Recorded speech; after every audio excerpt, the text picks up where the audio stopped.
Bapak Ibu Saudara dikasih Tuhan, pada minggu yang lalu kita mendengar bersama bahwa saya sudah memberikan mention ada sedikit khotbah series, ada khotbah berseri yang pendek pada beberapa minggu ke depan. Dan hari ini masuk ke minggu yang kedua, kita akan melihat a season of change. Season of Change part yang kedua, bagian yang kedua. Saudara, saya mengundang Bapak Ibu Saudara membuka Alkitab kita bersama di dalam kitab Matius pasal 19. Kitab Matius pasal yang ke-19. Matius pasal yang ke-19 ayat yang ke-16. Nah, karena itu saudara, pada hari ini di dalam bagian khotbah Season of Change, saya memberi sebuah judul yaitu jangan terjebak di dalam transisi. Karena di antara musim atau perubahan situasi, kita harus melewatinya di dalam transisi-transisi yang ada dalam hidup kita, saudara. Mari kita membaca bersama di dalam kitab Injil Matius, pasal 19 ayat yang ke-16. Saya tulis sengaja di PowerPoint dalam bahasa Indonesia. Kita akan nanti Ibu Peggy akan membacakannya, Matius 19 ayat 16. Matius 19 ayat 16. Di dalam saya juga mencatat di dalam bahasa Inggris. Baik, kita akan membacakan bersama-sama. Saya akan membacakannya.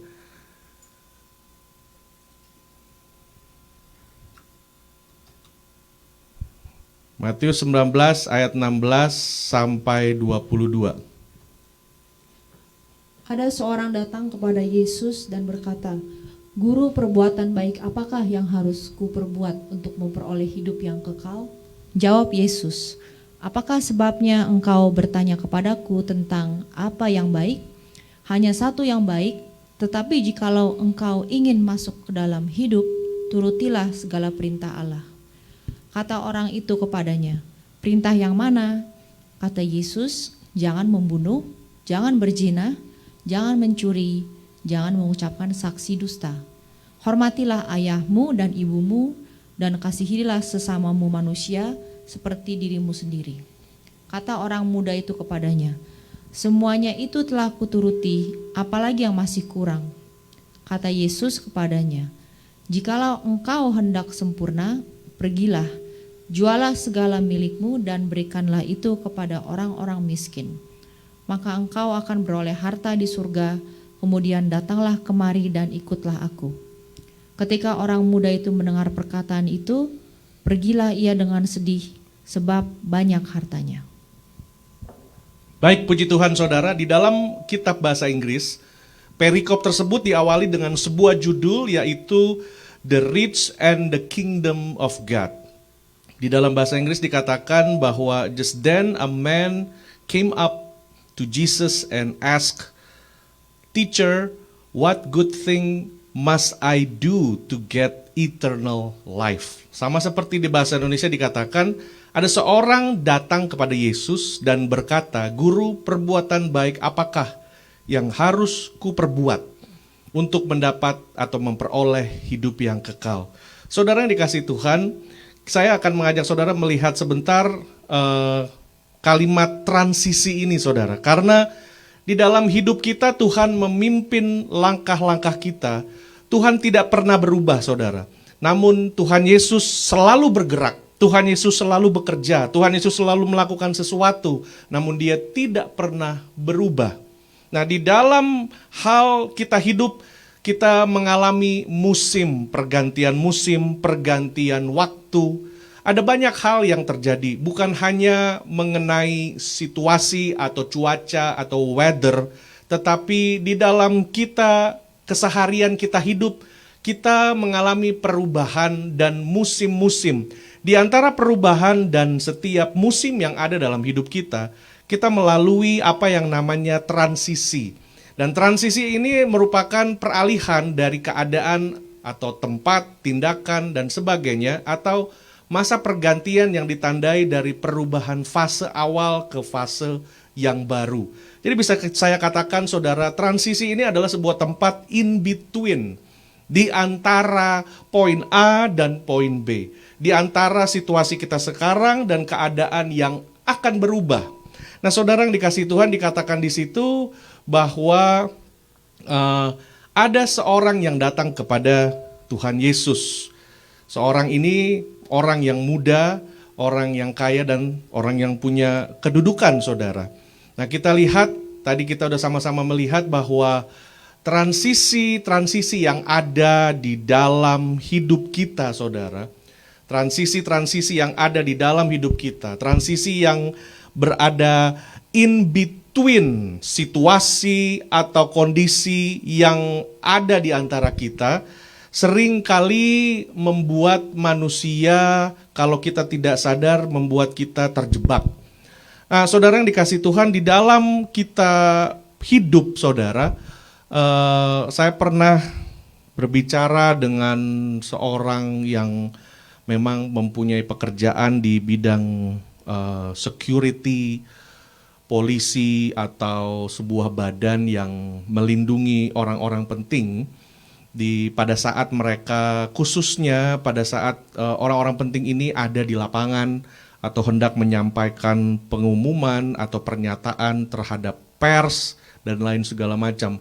Nah, menurut para ahli keamanan tersebut, mereka menyatakan bahwa momen-momen yang paling krusial, yang paling berbahaya, salah satunya adalah momen-momen transisi.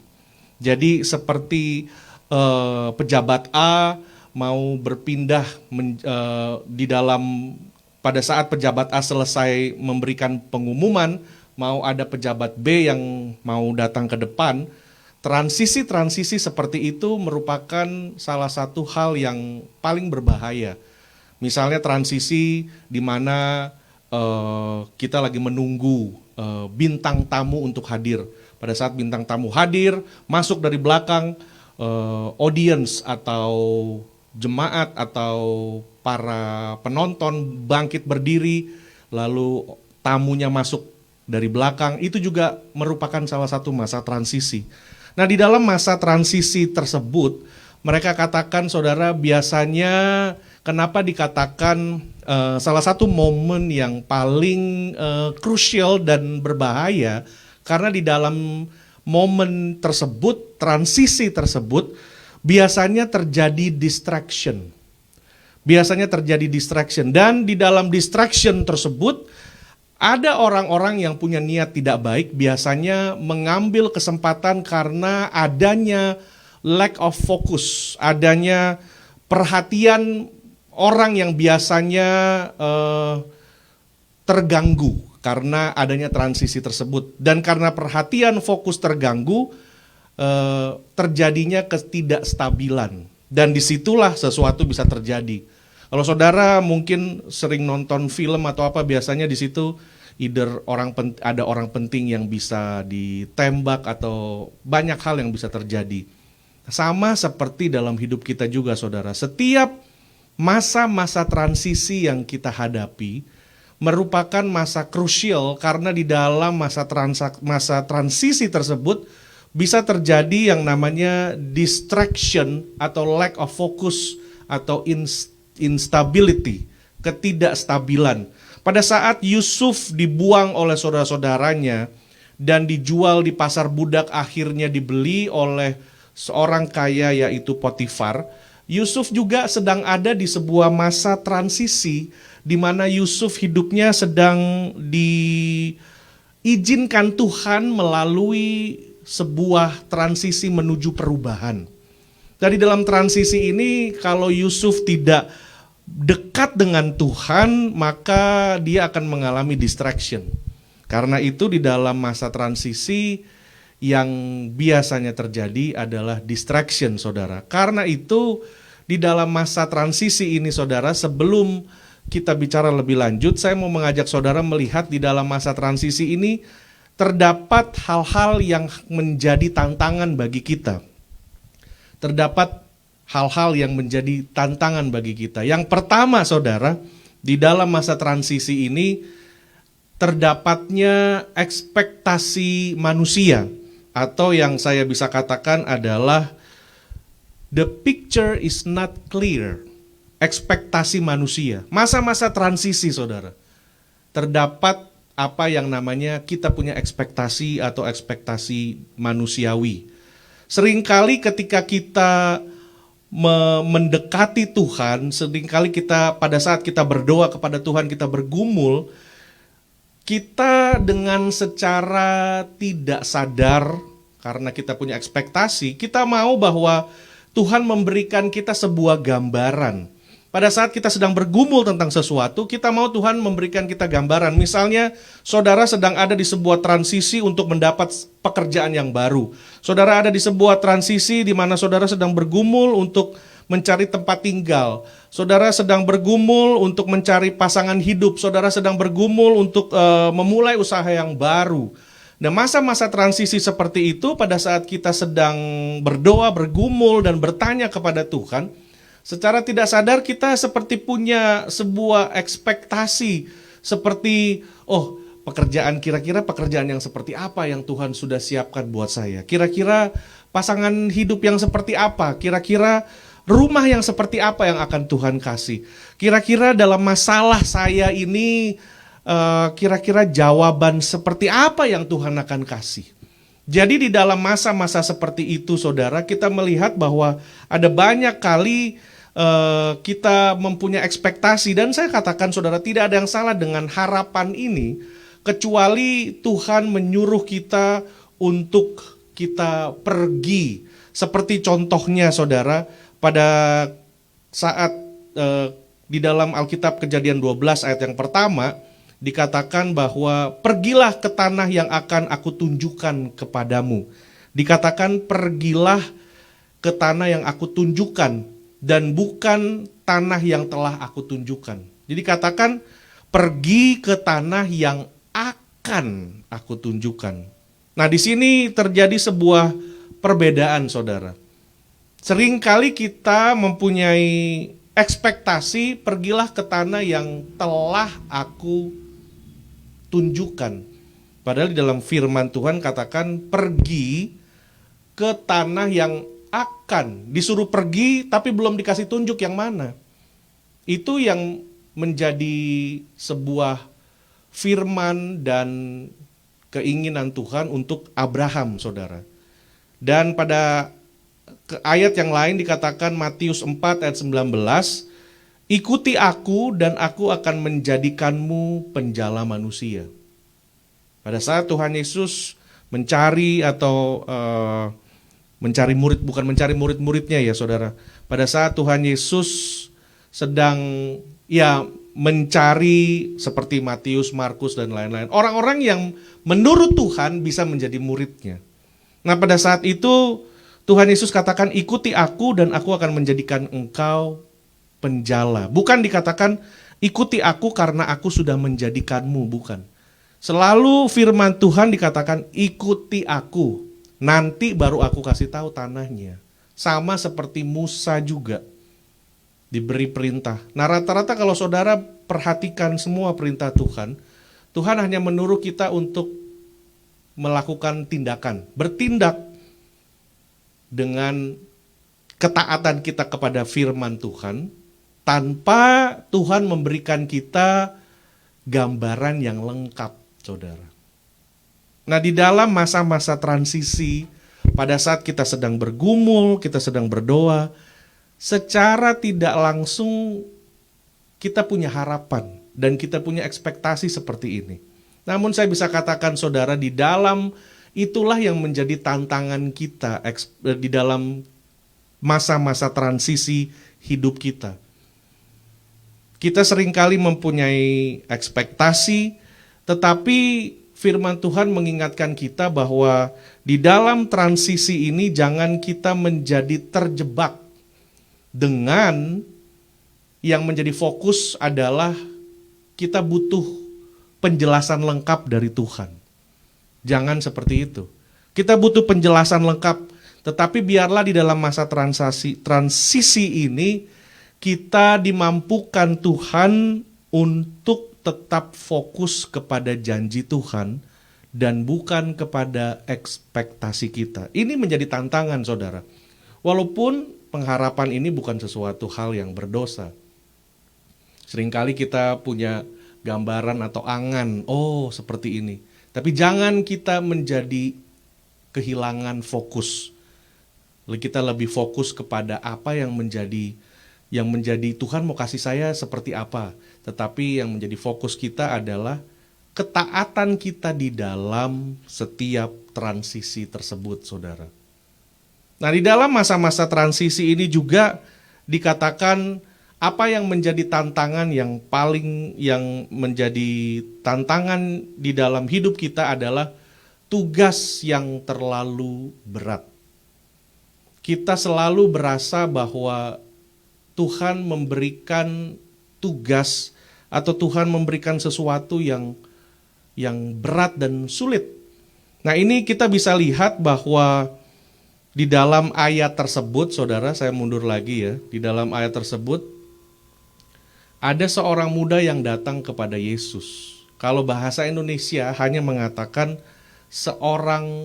ada seorang yang datang. Tetapi bahasa Inggris dikatakan di situ, the rich and the kingdom of God. Di dalam beberapa terjemahan bahasa Inggris, itu dikatakan bahwa orang ini adalah orang yang kaya, orang yang muda, dan orang yang berkuasa.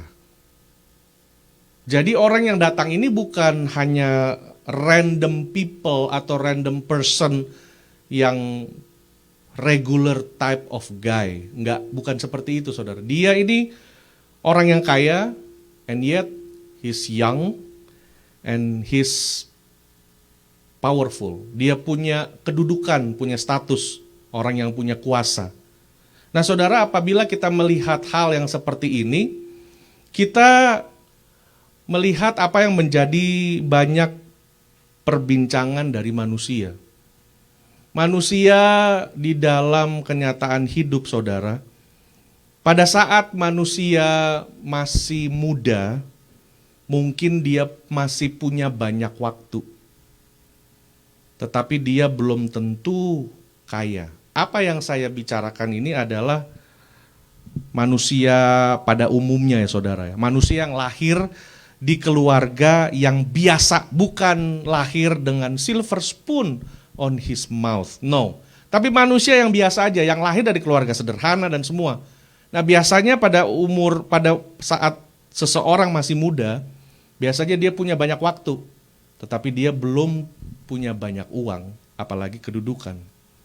Pada saat dia semakin dewasa, mungkin dia sudah punya sedikit uang, tapi belum tentu juga dia berkuasa, tapi waktunya juga dia sudah tidak begitu banyak. Sampai nanti dia senior, jadi orang tua, orang yang berusia, mungkin dia sudah banyak uang, punya kuasa, tapi sudah tidak lagi punya banyak waktu. Istilahnya, dia sudah tidak muda lagi. Nah, apa yang digambarkan oleh firman Tuhan merupakan sebuah gambaran yang sangat ideal. Sebuah gambaran yang bisa saya katakan sempurna. Karena apa? Dia kaya, dia muda, dia punya kuasa. Bukankah manusia selalu berusaha untuk ada di posisi yang seperti ini? Posisi yang seperti ini. Karena itu posisi yang seperti ini secara idealnya jarang ada. Ada, saudara, tapi jarang ada. Karena semua manusia, waktu dikatakan kebanyakan manusia yang biasa, reguler, itu muda belum tentu uangnya ada. Tapi ini, dia muda, dia kaya, dan dia punya kuasa, punya kedudukan, powerful. Nah, ini yang menjadi satu hal yang menarik buat kita lihat, saudara, Karena ini memang menjadi satu gambaran bagi semua manusia. Semua manusia mau kaya, mau punya kuasa, mau dihormati. Bukan hanya itu, dan mereka juga mau kalau bisa menahan proses penuaan. Ini yang menjadi gambaran dan mungkin mimpi banyak orang. Tetapi orang yang model seperti ini, yang justru datang kepada Tuhan.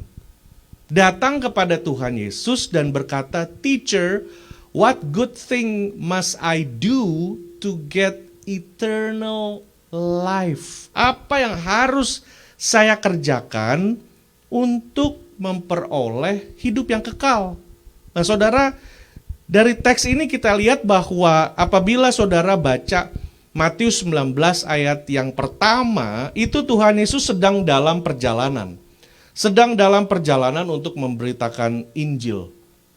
Jadi kita lihat orang muda ini menemui Tuhan. Jadi di dalam orang muda ini juga sedang ada di dalam sebuah transisi. Karena dia juga sedang pergi dari poin A ke poin B, tetapi dia mau menemui Tuhan Yesus.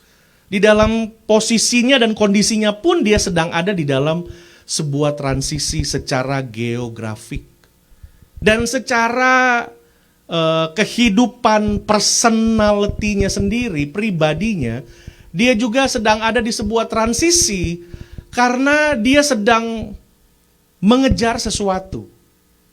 Dia sedang mengejar sesuatu, apa itu? Hidup yang kekal. Dia nggak tanya Tuhan Yesus bagaimana saya melipat gandakan investasi saya, enggak. Yang dia tanyakan bagaimana memperoleh hidup yang kekal. Jadi dengan kata lain, orang ini juga sedang ada di dalam sebuah transisi.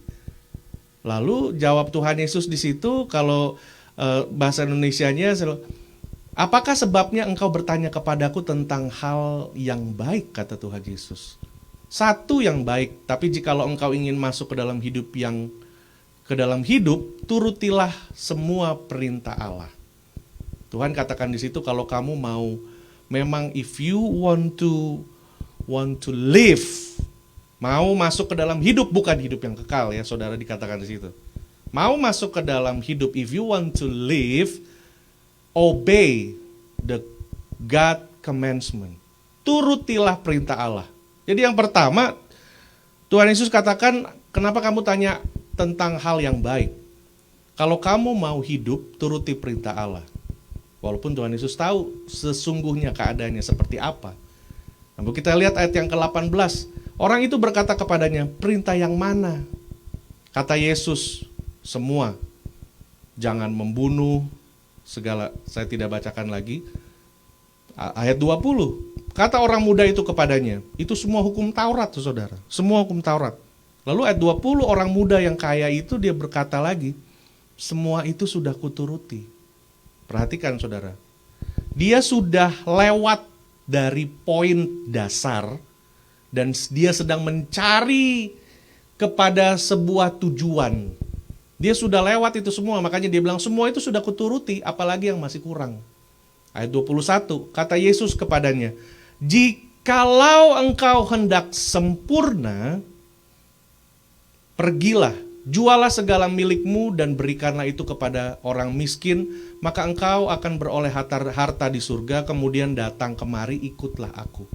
Ketika orang muda itu mendengar perkataan itu, pergilah ia dengan sedih, sebab banyak hartanya. Saudara, yang pertama, Tuhan Yesus katakan, jika engkau hendak sempurna, berarti supaya kita masuk ke dalam kerajaan surga, memperoleh hidup yang kekal, kita harus menjadi sempurna sama seperti Tuhan kita, Tuhan yang sempurna. Namun kali ini saya tidak akan menjelaskan tentang kata atau pernyataan sempurna. Saya mau mengajak perhatian saudara memperhatikan sikap orang tersebut. Karena di dalam tantangan yang kedua, kita manusia cenderung untuk melihat bahwa apa yang menjadi perintah Tuhan itu selalu berat dan selalu sukar. Ini yang menjadi perhatian kita, saudara. Karena kita lihat orang muda ini, dia bisa datang kepada Tuhan. Dia itu identitasnya kita lihat, dia kaya, muda, dan berkuasa. Dia bisa melepaskan semuanya. Tetapi yang kita lihat, orang muda ini dia tidak mau mengambil resiko menjadi miskin. Tidak mau mengambil resiko untuk tidak lagi berkuasa. Saya punya asumsi bahwa uangnya memberinya semacam kekuatan untuk bisa memerintah. Dengan mengorbankan reputasinya, maka dia melihat bahwa perintah atau nasihat yang Tuhan berikan itu terlalu menakutkan dan terlalu berat. Karena menurut dia belum mampu untuk mau melepaskan semuanya. Tugas terlalu berat. Nah, saudara, di dalam masa-masa transisi, saya percaya banyak dari kita yang tahu dan mengerti apa yang harus kita perbuat. Misalnya saudara punya masalah di dalam keluarga, di dalam rumah tangga. Saudara punya masalah di dalam tempat pekerjaan. Kita tahu masalahnya. Dan kita tahu juga kita harus bertindak seperti apa. Namun di dalam kenyataan, di lapangan, itu semua akan menjadi hal yang berbeda. Kita tahu kita harus jadi orang lebih rajin. Kita tahu kita harus lebih banyak berdoa. Kita tahu kita harus mau membayar harga. Kita harus mau berkorban. Kita harus mau rela kehilangan harga diri untuk mau rela minta maaf, untuk menjadi lebih rendah hati, lebih humble. Tetapi pada saat kita mau melakukannya, seolah-olah hal tersebut sangat berat. Dan kita berpikir, aduh, kalau untuk pergi menemui dia dan minta maaf, kayaknya saya belum siap. Kalau untuk pergi dan mengakui bahwa saya salah, kayaknya saya belum siap. Nah, masa-masa ini, masa-masa transisi yang membuat kita, saudara, hal-hal ini yang akan menjadi tantangan bagi situasi dan keadaan kita di hadapan Tuhan, saudara. Dan yang ketiga, yang saya mau ajak saudara memperhatikan dari kisah seorang muda yang kaya, yang berkuasa ini adalah selalu dalam hidup kita, kita mempunyai kecenderungan bahwa waktunya tidak tepat.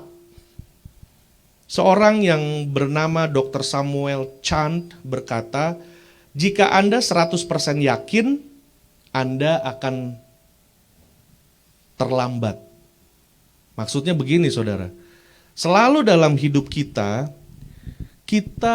approach something, kita mendekati sesuatu, kita ada di sebuah persimpangan untuk kita harus memutuskan sesuatu, atau sebuah persimpangan di mana kita harus bertindak, di mana kita harus put action, di mana kita harus mengambil sebuah keputusan. Di dalam setiap persimpangan itulah ada banyak kali kita selalu berkata kepada diri kita sendiri bahwa kalau saya memilih A atau memilih B daripada A, saya harus at least merasakan sesuatu. It needs to feel right. Selalu begitu. Kalau kita mau pikir, kalau mau apa, selalu bilang, gimana kamu, menurut kamu gimana? Iya, rasanya sih ini oke. Rasanya ada damai. Selalu yang menjadi kecenderungan barometer kita adalah sebuah bentuk emosi yang selalu kita rasa, kayaknya it feel right. Atau kalau segala sesuatu menjadi lebih berat, kita selalu pikir, saya nggak mau ngambil keputusan sekarang karena it doesn't feel right. Seperti itu, saudara. Jadi saya mau ajak saudara melihat bahwa dalam setiap persimpangan dan setiap transisi yang kita sedang ada di dalamnya, kita cenderung mempunyai sikap atau perasaan ini bahwa waktunya tidak tepat, saudara. Karena hidup kita ini terus berubah, saudara. Dan mereka berubah, situasi berubah begitu cepat, pada saat kita mengenali perubahan itu, kita tidak punya waktu lagi untuk melakukan penyesuaian. Maksudnya begitu. Semua berlalu dan prosesnya ini, perubahan itu terjadi dengan cepat.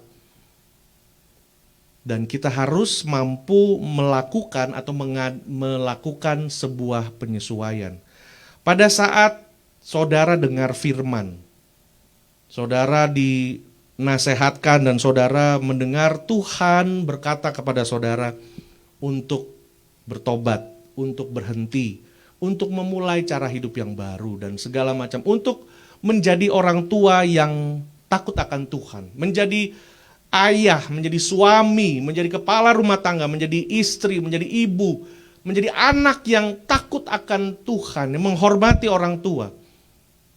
Apabila saudara mendengar setiap kebenaran firman Tuhan tersebut, saudara harus cepat bereaksi, mengambil respon dan melakukan perubahan.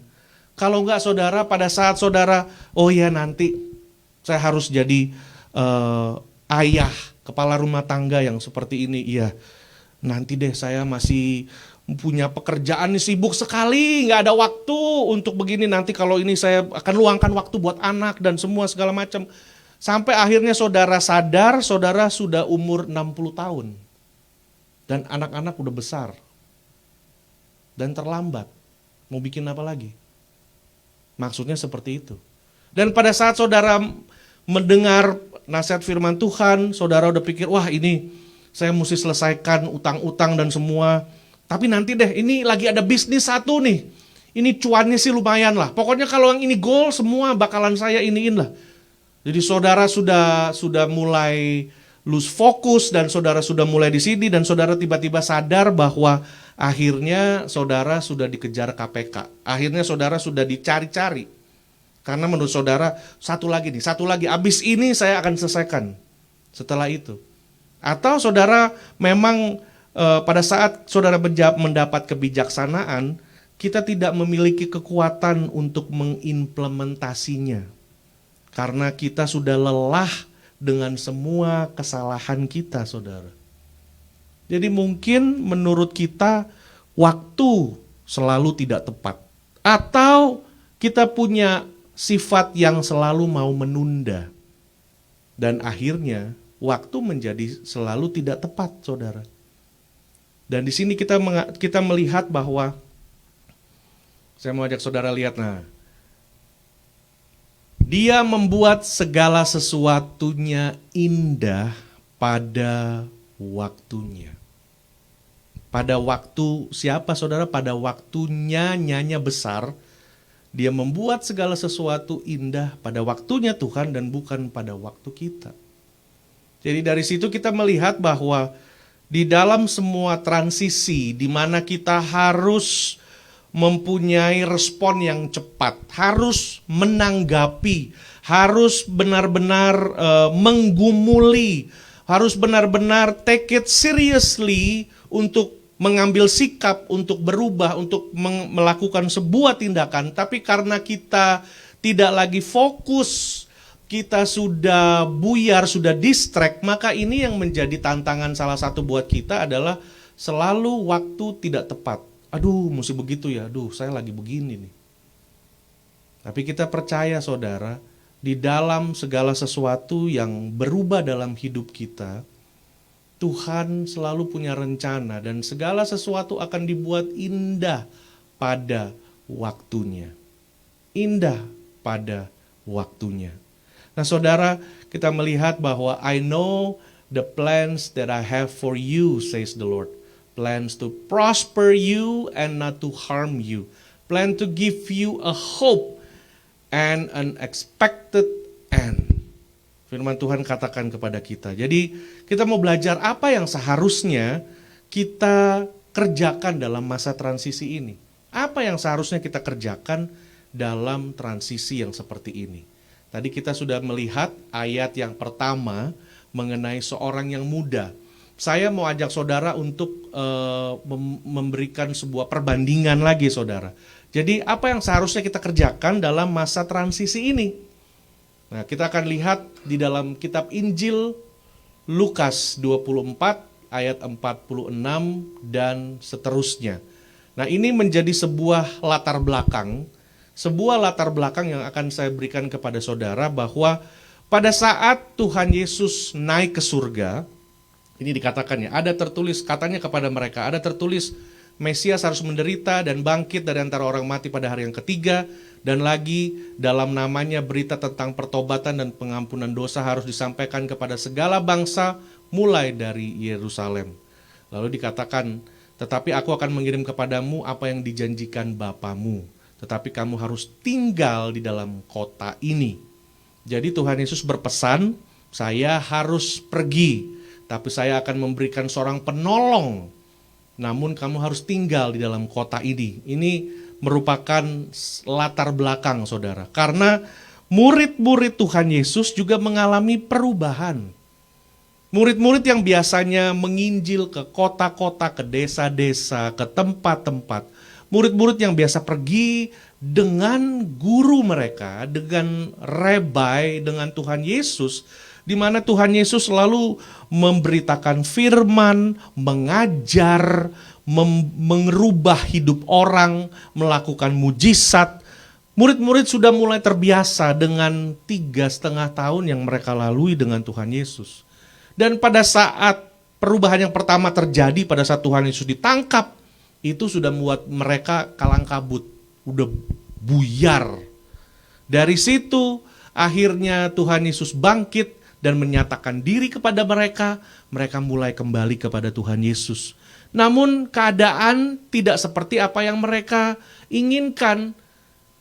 Pada saat-saat terakhir di dalam ayat yang ke-47, saudara bisa lihat di situ bahwa mereka sempat berkata atau sempat bertanya kepada Tuhan Yesus, Tuhan atau Guru, kapan engkau akan membangkitkan Yerusalem atau restore lagi Yerusalem ini? Mereka masih tanya, masih belum 100% mengerti. Tapi dari situ mereka harus melalui lagi masa transisi ini untuk sebuah perubahan yang besar, saudara. Sebuah perubahan yang besar. Jadi di dalam masa transisi ini Tuhan Yesus katakan, aku akan mengirim seorang penolong, tapi kamu harus tinggal dalam kota ini. Ini yang jadi latar belakangnya, saudara. Nah, setelah Lukas ini, yang ditulis oleh Dr. Lukas, Kisah Para Rasul juga yang diakui ditulis oleh Dr. Lukas, ini kelanjutan, karena pasal 24 merupakan pasal terakhir Lukas. Setelah Lukas, masuk ke Kitab Para Rasul, ditulis juga oleh Lukas. Nah, setelah murid-murid dipenuhi oleh Roh Kudus, hidupnya dirubah. Nah, Kisah Para Rasul 3 ayat 1-9, dia berkata bahwa pada suatu hari menjelang waktu sembayang, yaitu pukul 3 petang, naiklah Petrus dan Yohanes ke bait Allah. Nah, ini juga di dalam orang Yahudi itu seperti orang dari agama yang lain juga, saudara. Mereka punya waktu sembayang, 1 hari. Ada beberapa kali waktu sembayang. Pada saat jam 3 itu masa transisi. Masa sembayang juga masa transisi mereka. Mereka harus pergi ke bait Allah dan sembayang. Nah, pada saat itu mereka, yaitu Petrus, Yohanes, mereka jalan dan mereka masuk ke dalam pintu gerbang. Di situ ada seorang laki-laki, ayat 2, yang lumpuh sejak lahirnya, sehingga ia harus diusung. Tiap-tiap hari orang itu diletakkan di dekat pintu gerbang bait Allah. Mereka tahu tempat di mana paling strategis. Orang sebelum masuk bait Allah, orang kalau mau nanti mau berikan persembahan, mereka udah siapkan. Jadi mereka ketemu dulu di pintu gerbang sebelum mereka masuk, supaya bisa dapat uang yang lebih besar. Sama seperti sekarang kalau saudara pergi ke berbagai tempat rekreasi, kadang-kadang kalau kita sudah melihat, begitu keluar langsung ada yang namanya shop, ada toko cenderamata. Misalnya saudara kemana, ke Colorado atau ke Kanada, setelah itu ada deh banyak pernak-pernik dijual, dari mug, semua, karena mereka tahu, oh ini. Sama seperti orang minta-minta ini juga, saudara, orang yang lumpuh minta belas kasihan. Nah, kita akan melihat dua ayat ini ya saudara. Dari yang pertama itu, kita melihat bahwa murid-murid diberi sebuah petunjuk oleh Tuhan untuk kamu harus tinggal dalam kota ini. Jangan pergi ke mana-mana. Jadi yang pertama saudara, memang hanya pertanyaan satu saja hari ini. Apa yang harus kita kerjakan dalam masa transisi ini adalah stay in. Tinggal tetap. Tinggal di dalam Tuhan. Saudara, masa-masa yang seperti ini kita melihat bahwa segala sesuatu yang terjadi dengan COVID-19, pemilihan presiden dan segala macam, membuat hidup kita itu merasa bahwa kenapa tahun 2020 ini seperti sebuah tahun yang aneh. Aneh bin ajaib. Dan kita udah gak sabar mau tahun 2021, 2022 itu untuk bisa seperti tahun 2019 lah. Tapi saya mau katakan kepada saudara bahwa tahun 2020 merupakan waktu transisi. Karena ke depan ini saudara, sudah tidak akan 100% sama dengan 2019, 2018, tidak lagi sama. Ada begitu banyak perubahan signifikan dalam seluruh area kehidupan manusia. Jadi dalam masa-masa ini, kita juga dipimpin Tuhan memasuki sebuah masa transisi. Di mana, saudara, kita kembali belajar hal yang dasar. Untuk melawan virus ini yang belum ada obatnya, itu kita harus diajar dari awal, dari dasar. Diajar apa saudara? Cuci tangan. Kita orang Asia sih, udah dari kecil dibiasain cuci tangan. Kalau nggak cuci tangan, ditempeleng kan. Cuci tangan, cuci kaki, masuk kamar. Itu udah biasa. Tapi kenapa untuk melawan satu virus yang seperti ini, yang juga nanti dikatakan ada vaksin dan segala macam juga, kita jangan menaruh pengharapan di dalam itu semua. Tetapi biarlah pengharapan kita ada di dalam Yesus Kristus Tuhan kita yang tidak pernah berubah saudara. Amin. Yang selalu menyertai kita. 1.000 rebah di sebelah kiri, 10.000 rebah di sebelah kanan. Tetapi anak-anak Tuhan yang tetap tinggal di dalam kebenaran firman Tuhan akan selalu ada di dalam perlindungan dan pembelaan daripada Tuhan kita Yesus Kristus. Dan dengan tinggal di dalamnya itu saudara, itu yang kita kerjakan di dalam masa transisi ini. Sama seperti Tuhan Yesus katakan, kamu harus tinggal di dalam kota ini. Dan itu gak gampang buat mereka saudara. Memang Yerusalem dikenal masa-masa itu sebagai a peaceful city. Kota yang damai. Padahal pada masa itu, kondisi yang seperti itu masa yang sangat sukar. Karena apa? Mereka harus tinggal di kota itu. Sementara banyak orang di kota itu sudah mulai mencap mereka. Mereka mendapat stigma, mendapat sebuah status bahwa ini orang-orang yang mesti kita perhatikan. Mereka itu mungkin seperti orang yang under the radar saudara. Diperhatikan karena apa? Setelah adanya Tuhan Yesus, itu dengan pergerakan Tuhan Yesus, di mana Tuhan Yesus sekali mengadakan pertemuan, at least ribuan orang datang, itu sudah menjadi perhatian bukan hanya kepada bangsa Romawi yang menguasai Yerusalem pada saat itu, tetapi juga buat orang-orang ahli Taurat, pemimpin agama. Siapa Yesus ini sih? Kok mau ngaku-ngaku Mesias segala macam? Itu pun sudah memberikan sebuah hal yang seperti membuat mereka gelisah. Sampai akhirnya ditangkap, diadili, sampai di situ pun itu membuat sebuah berita yang luar biasa. Sampai akhirnya mati di kayu salib.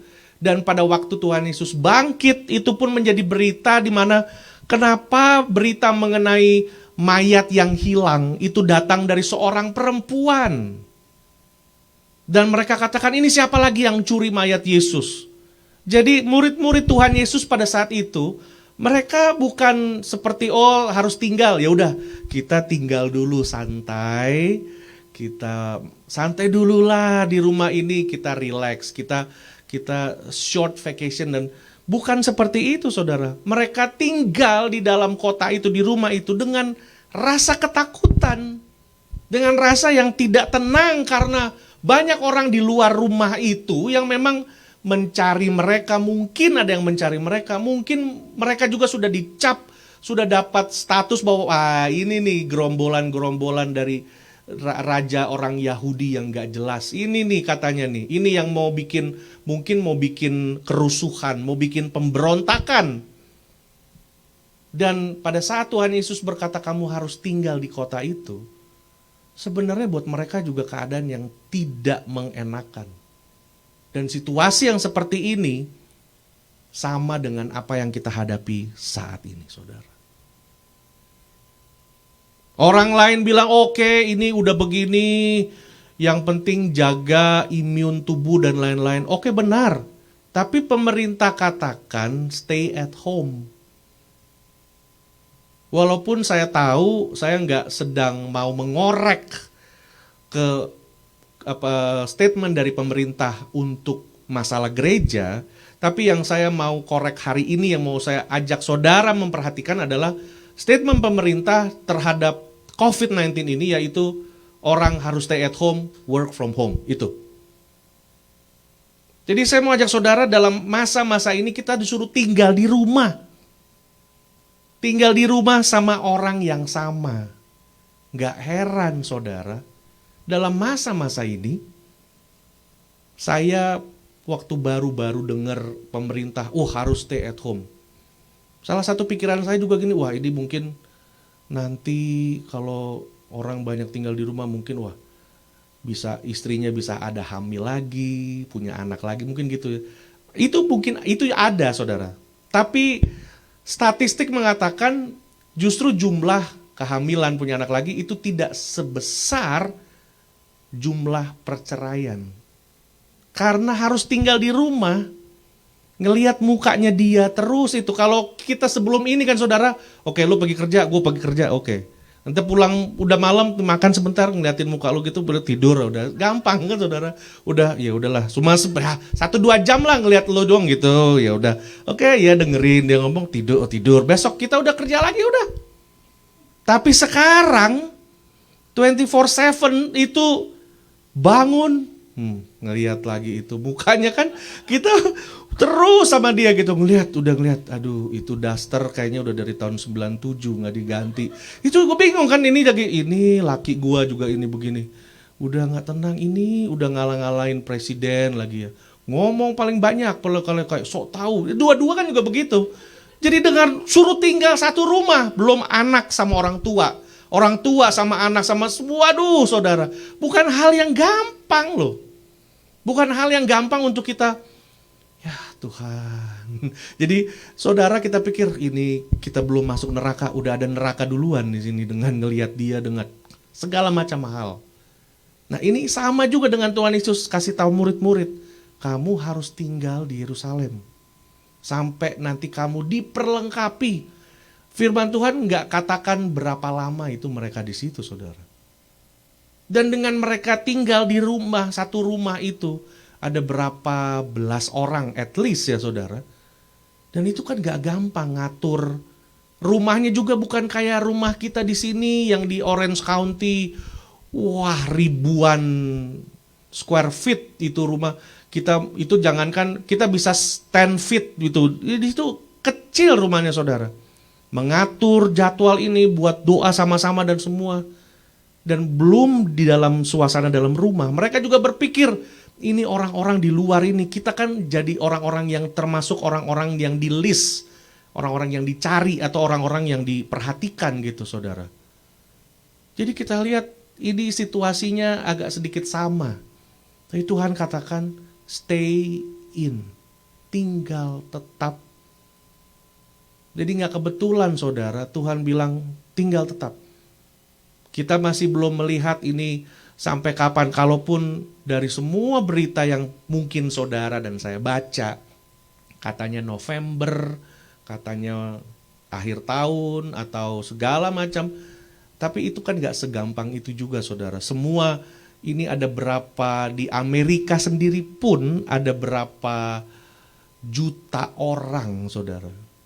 Dan pemerintah sudah bikin list prioritas orang yang pertama first responder, dan semua kita pikir sampai di kita kapan ya itu. Kedua, bentuk vaksinasi ini saudara mesti mengerti, ini bukan obat yang membuat, itu hanya membuat kita prevent. Jadi dengan ini jangan taruh iman saudara di dalam vaksin ini. Sifatnya hanya preventif. Kalau kita juga nggak jaga kesehatan, kita nggak hidup benar, ya saudara bisa pikirkan sendiri. Dengan kata lain saudara, kita ada di dalam satu tunnel yang panjang yang dimana kita semua bersama-sama. Tapi kita mau mengatakan bahwa apa yang kita kerjakan dalam masa transisi ini, stay in. Tinggal tetap saudara. Tinggal tetap. Kita lihat di situ saudara bahwa firman Tuhan katakan, so if you don't get out and move the way you think you wanna move, but wait for me. Ada banyak hal dalam hidup kita dalam masa-masa transisi, kita sudah mau, I do it my way aja deh. Daripada his way. I do it my way aja lah, saya mau bikin seperti ini. Tuhan kata enggak. Stay in, stay put. Tetap tinggal diam di dalam Tuhan. Dan dengan ini juga saudara kita lihat bahwa saat ini kita percaya bahwa Tuhan Yesus katakan, wait for me to direct your path. If you will be in the position, you can receive my power. Kita harus ada di posisinya Tuhan, saudara. Altitude-nya mesti tetap di situ. Kita katakan, if you in the position, you will receive my power. In the name of Jesus Christ of Nazareth. Makanya kita lihat pada saat orang lumpuh itu dikatakan, di situ ada seorang laki-laki yang lumpuh sejak lahirnya. Sehingga dia harus diusung. Tiap-tiap hari orang itu diletakkan di dekat pintu gerbang bait Allah. Dia ada di posisi itu yang penting itu saudara. Untuk meminta sedekah kepada orang yang masuk ke dalam bait Allah. Nah kita melihat di situ. Bahwa apa yang terjadi dari situ, orang stay in saudara. Saat ini saya percaya saya berkhotbah untuk semua yang sedang ada di dalam pandemik. Yang ada di dalam masa-masa transisi. Kuncinya adalah stay in your position. Tetap tinggal di dalam Tuhan saudara. Saudara, di dalam psikologis ada perbedaan ya antara changing atau changes dengan transition. Ada perbedaan antara perubahan dan transisi. Keduanya ini nggak sama saudara.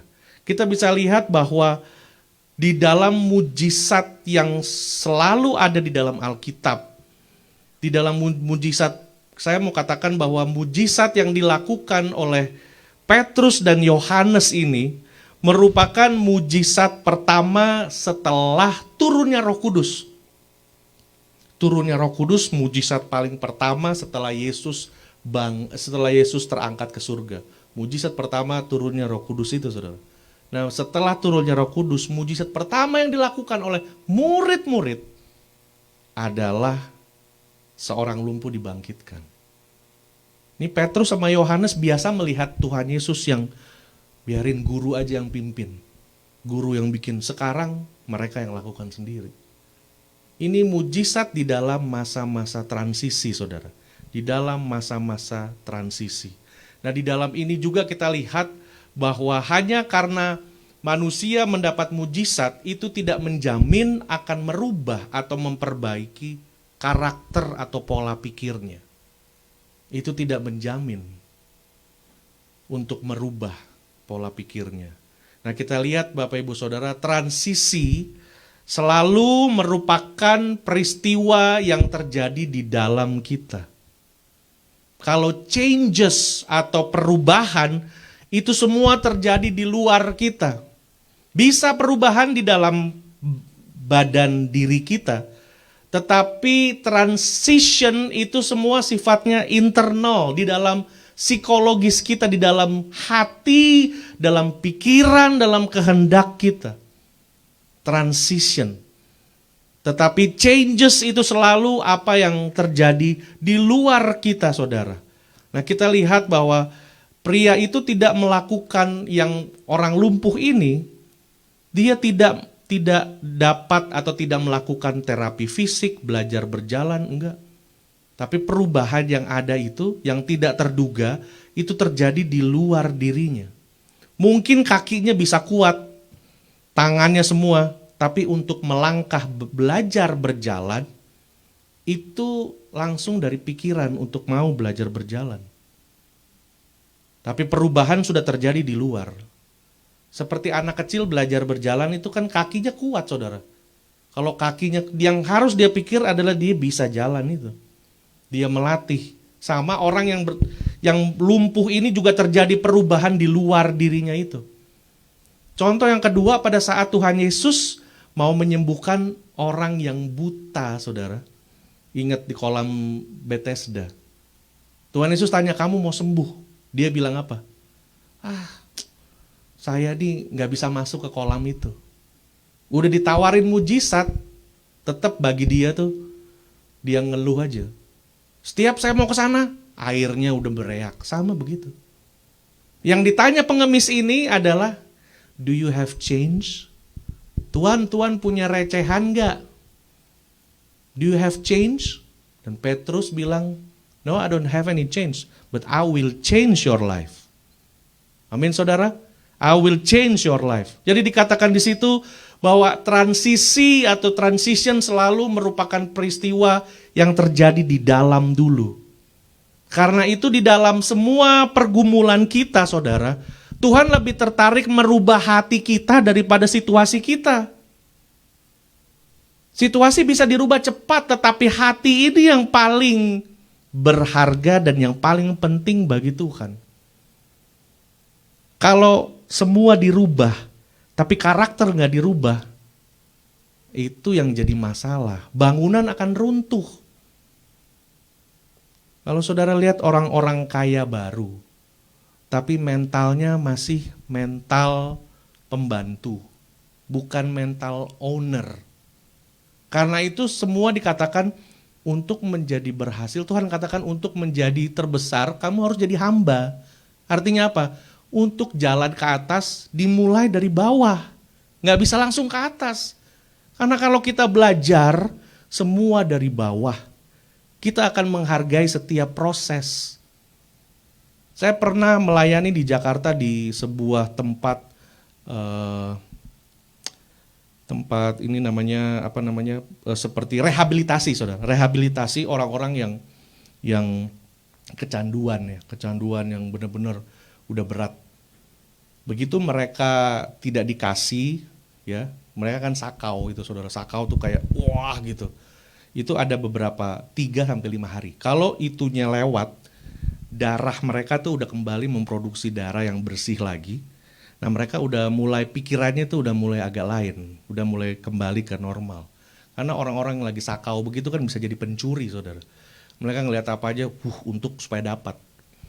Nah, di dalam pelatihan atau bukan penanganan satu badan gereja yang bikin ini, pertama mereka sudah lalui terapi fisik itu, mereka sebelum menerima pendidikan apa-apa, yang pertama mereka kerjakan adalah mereka membersihkan lingkungannya itu.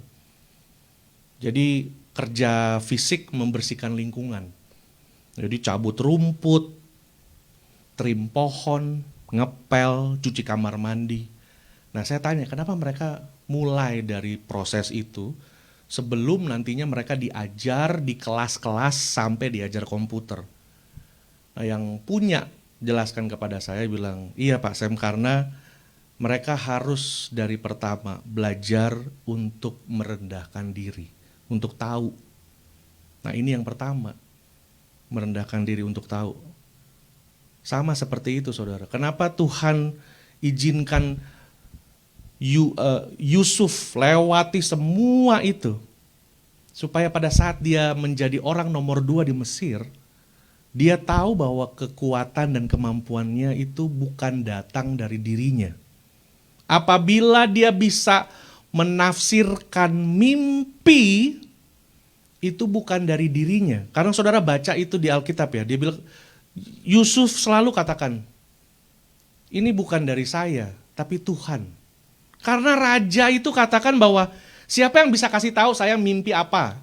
Pertama. Kedua, mengartikannya. Sekarang gini ya saudara, kita tahu dia mimpi aja, kita mana tahu. Jangankan mimpi, kita saling pandang-pandangan, terus tanya, ayo saya sedang pikir apa? Mana kita tahu. Tapi Yusuf punya karunia itu. Karunia tanpa karakter akan menjadi sebuah hal yang menakutkan saudara. Makanya Tuhan lebih pilih karakternya itu. Transisi di dalamnya diubah, nanti di luar ini kita bisa dapat cara pandang yang baru.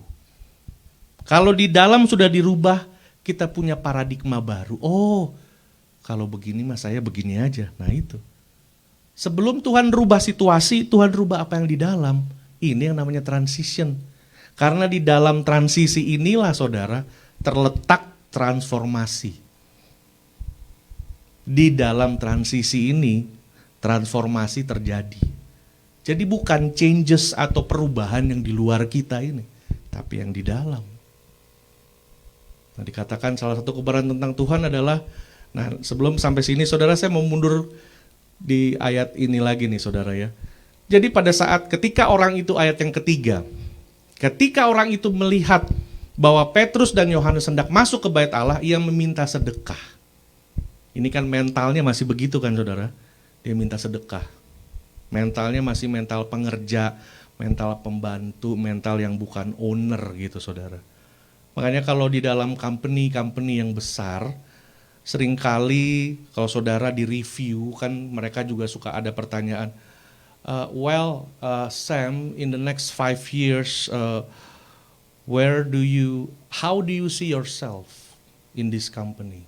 Pertanyaan-pertanyaan yang seperti itu saudara.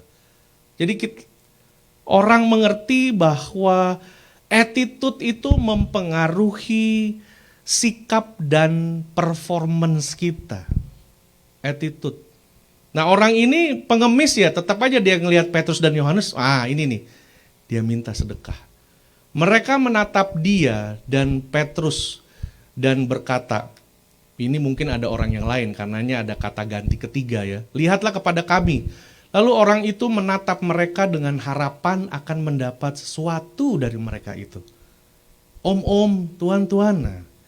Tetapi Petrus berkata, emas dan perak tidak ada padaku. Ini benar. Tetapi apa yang kupunya akan kuberikan kepadamu. Dari sini saudara kita melihat bahwa pada saat Tuhan memakai Petrus dan Yohanes yang sudah dipulihkan, yang sudah diperbaharui oleh Roh Kudus. Pada saat itu pandangan Petrus dan Yohanes juga sudah berbeda. Waktu orang ini minta, ada kembalian gak? Ada duit receh? Nah, Petrus dan Yohanes, saya gak ada duit receh. Tapi saya, you know what? Saya gak punya apa yang kamu minta. Saya gak punya. Tapi saya punya yang kamu perlukan. Nah karena itu saudara, Tuhan kita harus selalu tahu. Kalau sering kali kita doa kenapa belum dijawab atau tidak dijawab, karena Tuhan sering kali tidak mau memenuhi harapan kita. Dia mau exceeding, dia mau lebih. Aduh saya mintanya kok gitu aja ya. Kok kamu minta apa yang kamu mau gitu. But I have what you need. Apa yang kamu perlukan sekarang tuh aku tahu. Dan aku udah siap ngasih. Tapi kamu mintanya yang itu. Orang minta-minta ini kan, om Tuhan. Petrus bilang, saya gak punya. Kita gak punya emas permata, duit, gak ada. Tapi saudara lihat orang yang selalu tinggal di dalam Tuhan ya. Dia nggak begitu rempong gitu ya. Rempong, ada bahasa baru nih. Jadi nggak terlalu sibuk dengan mikirin, nih by the way ini kita nanti mau menginjil ada uang kan nih. Dia bilang sama Yohanes, Petrus sudah, wah nggak ada gini-gini. Untuk kami minta jadi kami juga terima kredit card Pak. Nah, kan bingung jadinya Petrus sama, oh canggih juga, saya Venmo aja ya. Ya kan gak jadi begitu jadinya. Yang pikir enggak. Tapi Petrus dan Yohanes dengan penuh percaya diri benar-benar dengan solid dan tegas. Mereka berkata kita nggak punya apa yang kamu minta. Nah dari sini juga kita belajar bahwa di dalam masa transisi sebelum Tuhan kasih sesuatu, di dalam kita sedang ada masa ini, Tuhan sedang persiapkan kita untuk sebuah masa yang akan datang nih saudara. Masa yang benar-benar berbeda. Masa yang benar-benar berbeda. Saudara mesti siap kalau masa-masa ini ada banyak bentuk pekerjaan yang sudah tidak lagi eksis. 1-2 tahun yang lalu masih eksis. Tapi saat ini sudah tidak lagi. Tahun depan sudah tidak lagi. Ada berbagai macam hal. Tapi apakah di dalam tekanan hidup kita mampu untuk thrive? Untuk membaca situasi, tinggal di dalam Tuhan, dapat hikmat Tuhan, dan memulai sesuatu yang baru. Dan Tuhan katakan, oh bukan yang ini. Saya sedang mempersiapkan kamu untuk supaya kamu bisa melakukan hal yang besar ini. Daud sebelum mengalahkan Goliat, Goliat sudah dikalahkan jauh-jauh sebelum Daud berhadapan secara fisik dengan Goliat, saudara. Bagaimana di dalam kesehariannya dia seperti dibuang dan menggembalakan hanya 5-6 ekor.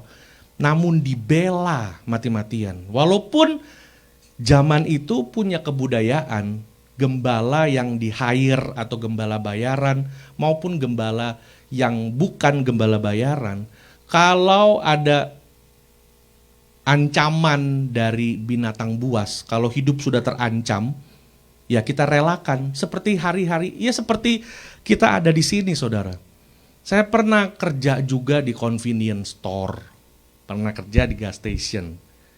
Orang ownernya yang punya bilang, kalau kamu diancam pakai senjata mau dibunuh, orang yang minta uang di kasir, ya kasih no, daripada kamu mati, ya.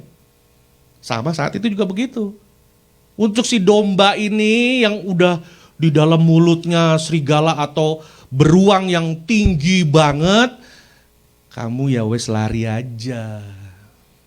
Domba itu yang nanti kamu bisa ganti, atau biasanya orang kasih, oh ya udah, ini kan tentang selamatan diri sendiri.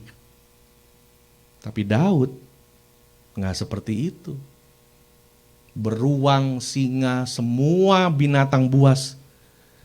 Dia bilang kepada Saul, saya tangkap, saya robek, itu dia nggak punya, saudara nggak punya bareta atau gun yang oke, gitu, nggak ada.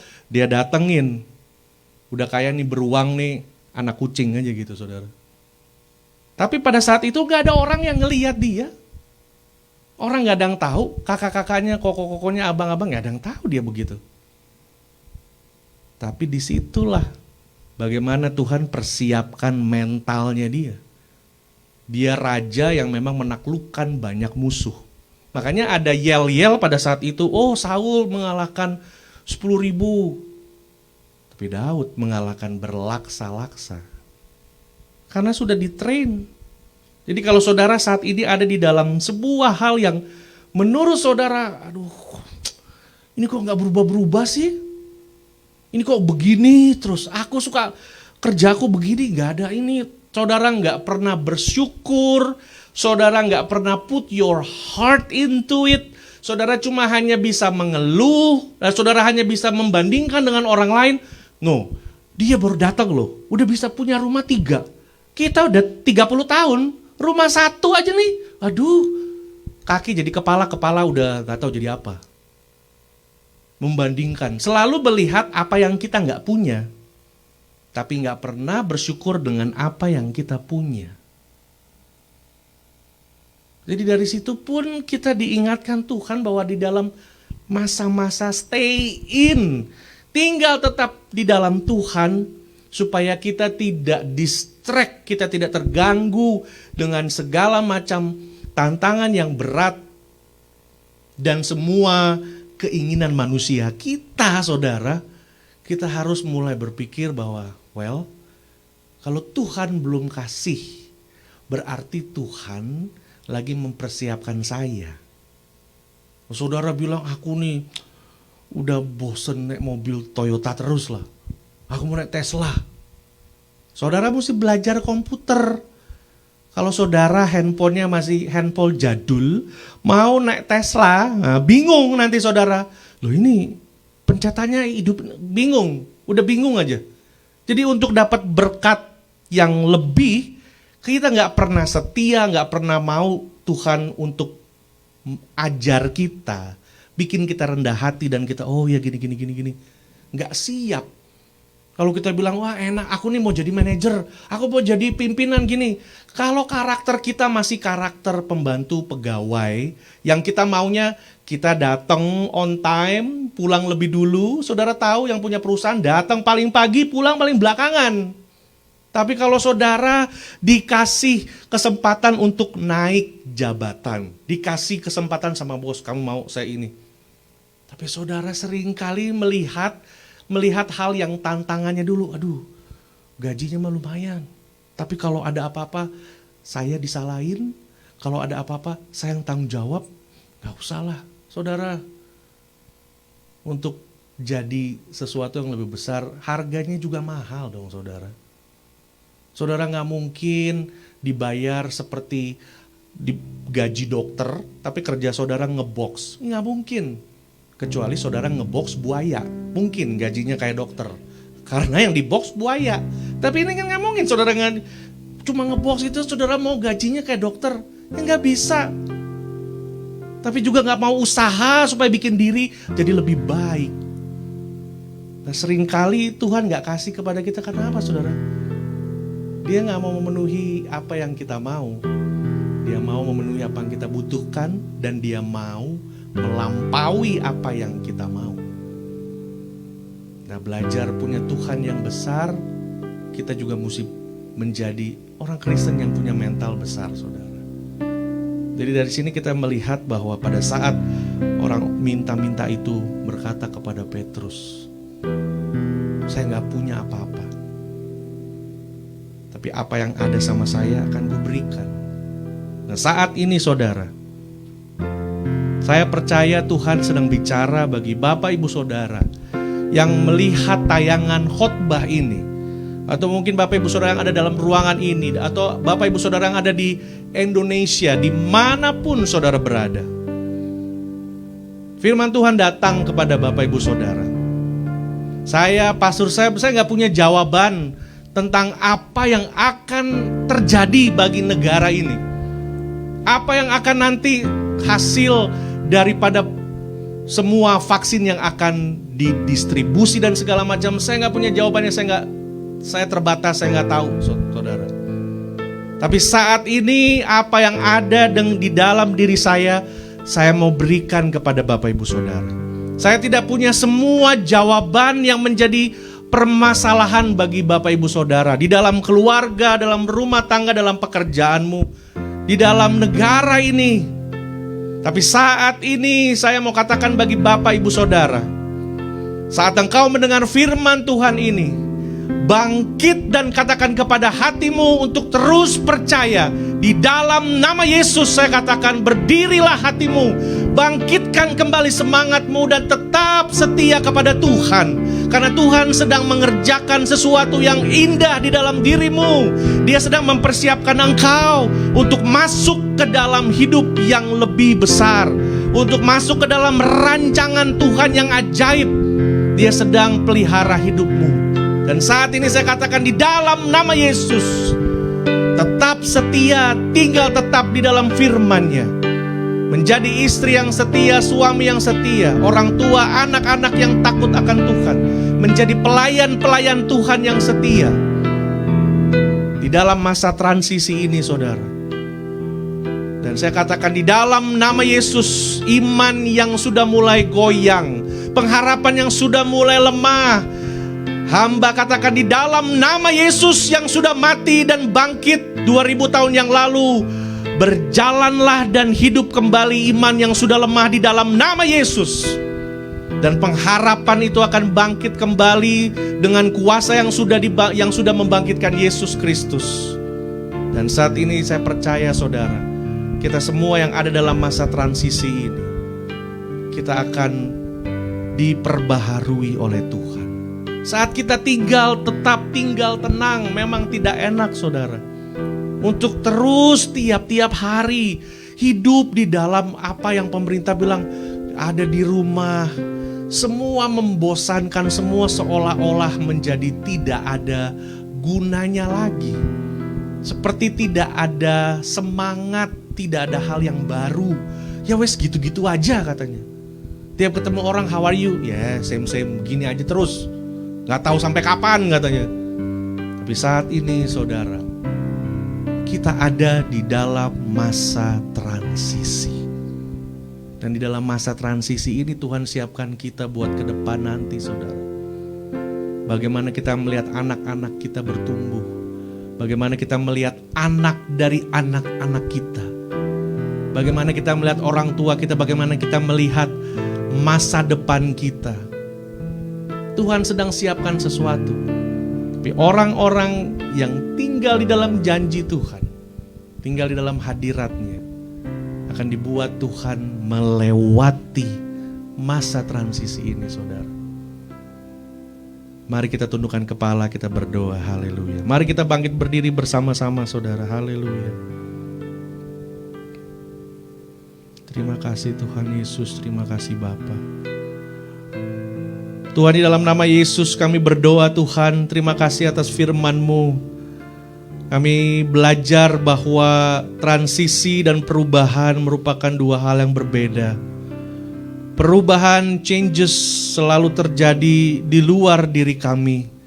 Bahkan mungkin fisik kami bisa berubah. Tapi transition atau transisi selalu apa yang terjadi dalam hati kami, dalam pikiran kami.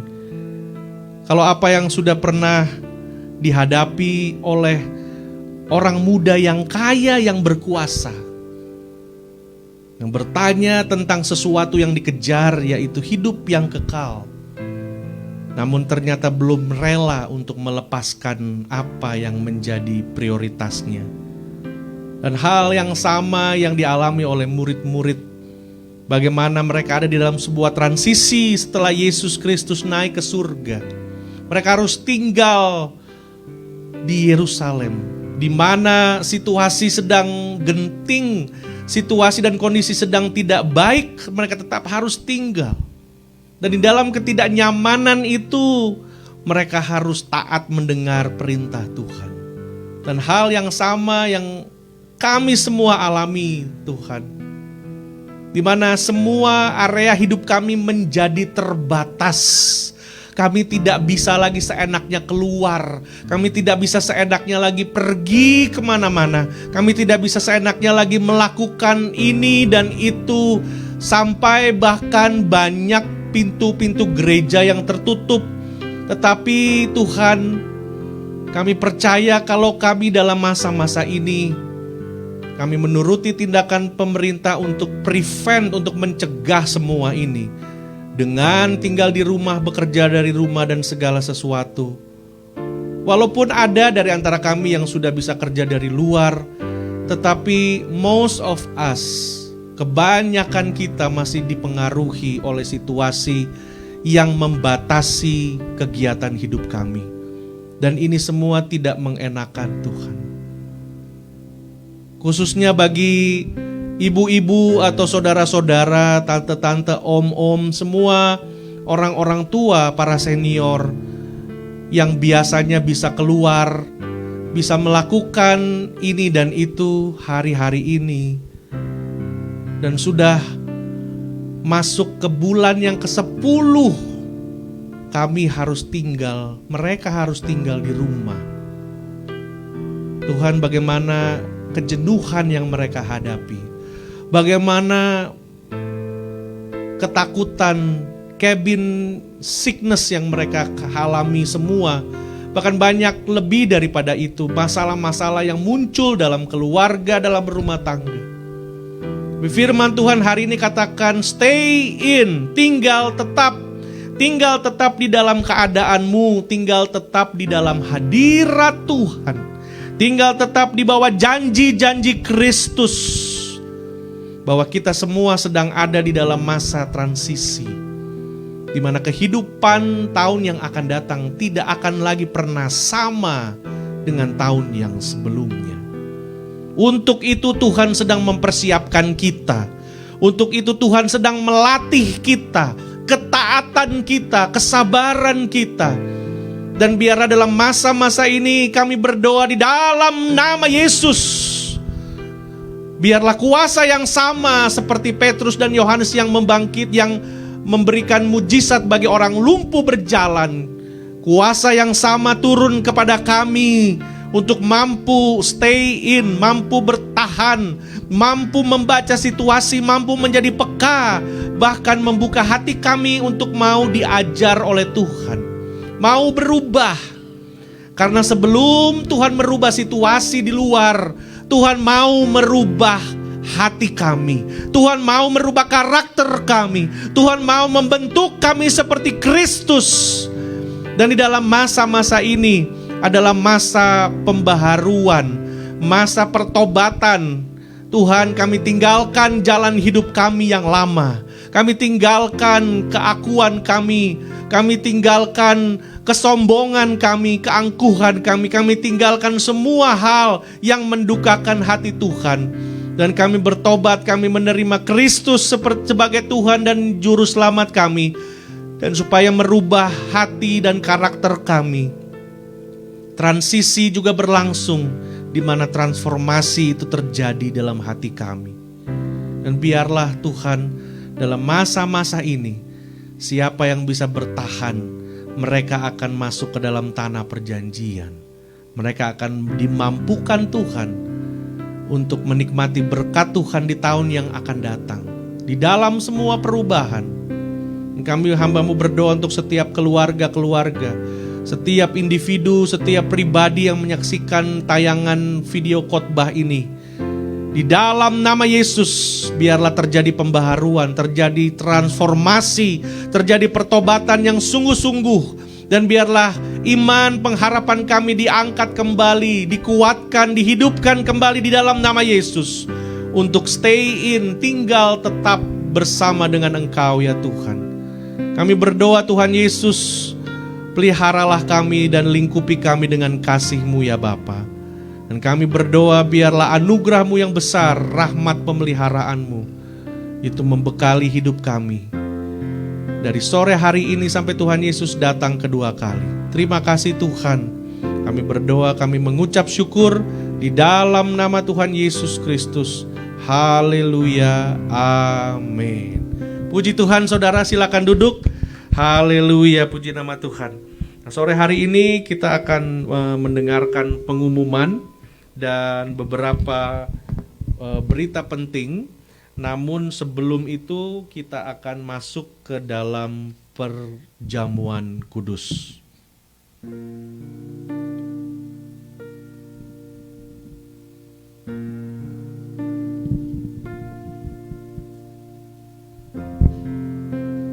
Saya mengundang Bapak Leo Tehumuri untuk bisa ke depan dan kita berdoa untuk tubuh dan darah Kristus. Haleluya. Bapa dalam surga, kami berdoa untuk tubuh dan darah Kristus yang akan kami mengambil bagian di dalamnya. Ini merupakan perjanjian yang baru yang dimeteraikan oleh darah-Mu. Kami berdoa biarlah hidup kami semakin diubah menjadi semakin seperti Kristus. Dan saudara-saudara yang ada di rumah dimanapun mereka berada yang mengambil juga bagian perjamuan ini, hidup mereka juga akan diubahkan. Terima kasih Tuhan, di dalam nama Yesus kami berdoa. Haleluya, amin.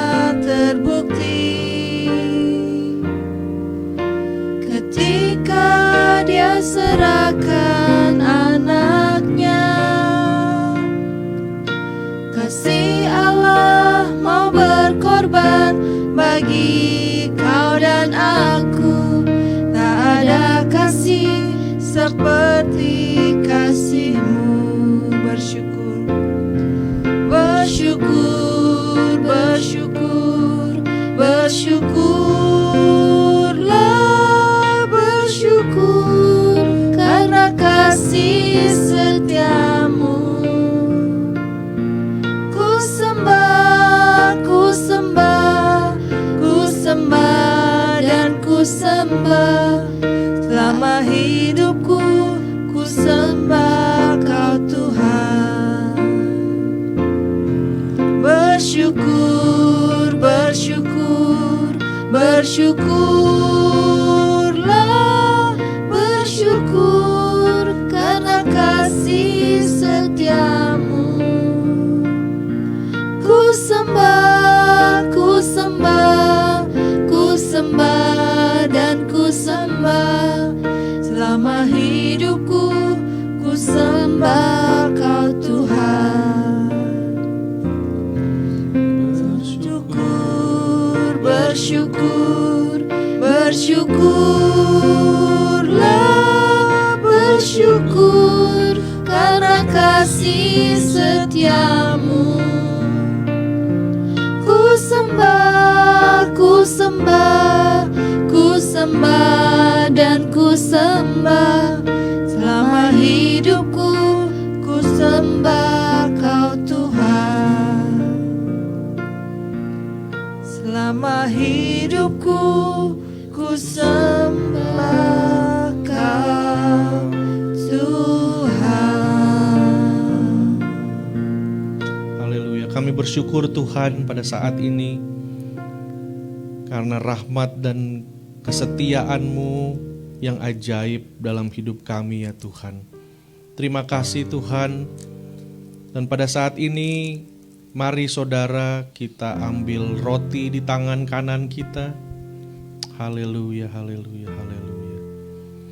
Kami bersyukur Tuhan untuk pengorbanan-Mu di mana Engkau diremukkan, tubuh-Mu dihancurkan, agar supaya kami yang harusnya dihukum, dibinasakan, kami memperoleh hidup yang kekal.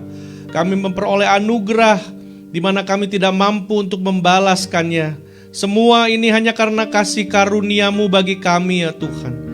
Kami bisa ada saat ini, kami bisa memiliki apa yang kami ada saat ini. Semua hanya karena Tuhan. Kekuatan, kesehatan, keluarga, apapun Tuhan, semua hanya karena kemurahan Tuhan bagi kami. Dan biarlah di dalam perjamuan kudus ini kami diingatkan Tuhan untuk menghargai pengorbanan Kristus di dalam hidup kami. Sebab apa yang telah aku teruskan kepadamu telah aku terima dari Tuhan, yaitu bahwa Tuhan Yesus pada malam waktu Ia diserahkan, Ia mengambil roti dan sesudah itu Ia mengucap syukur atasnya. Ia memecah-mecahkannya dan berkata, "Inilah tubuhku yang diserahkan bagi kamu. Perbuatlah ini menjadi peringatan akan aku." Terima kasih Tuhan Yesus atas tubuh-Mu. Dan biarlah pengorbanan-Mu itu Tuhan menjadi bagian dalam hidup kami. Dan akan mengubah kehidupan kami semakin lama semakin seperti Kristus. Di dalam nama Yesus, haleluya.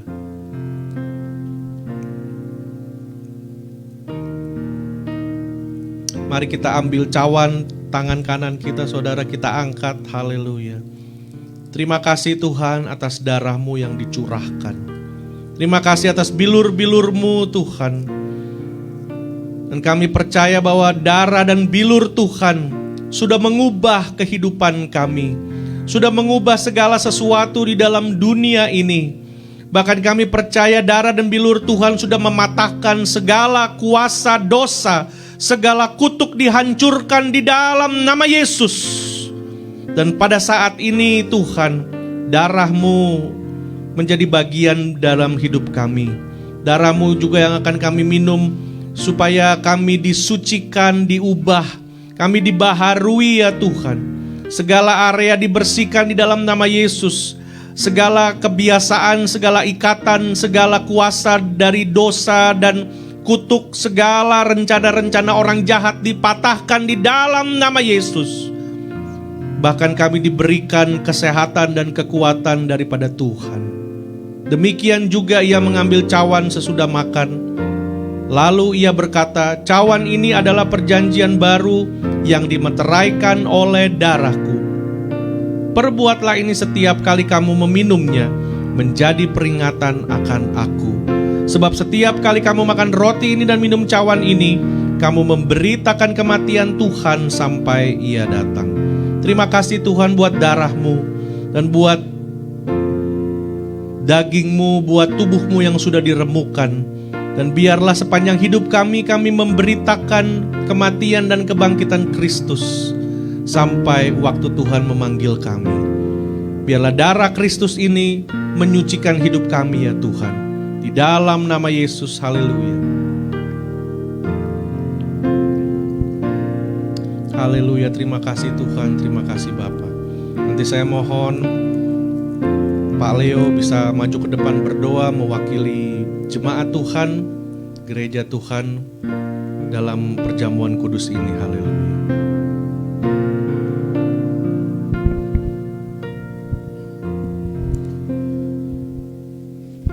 Mari kita berdoa.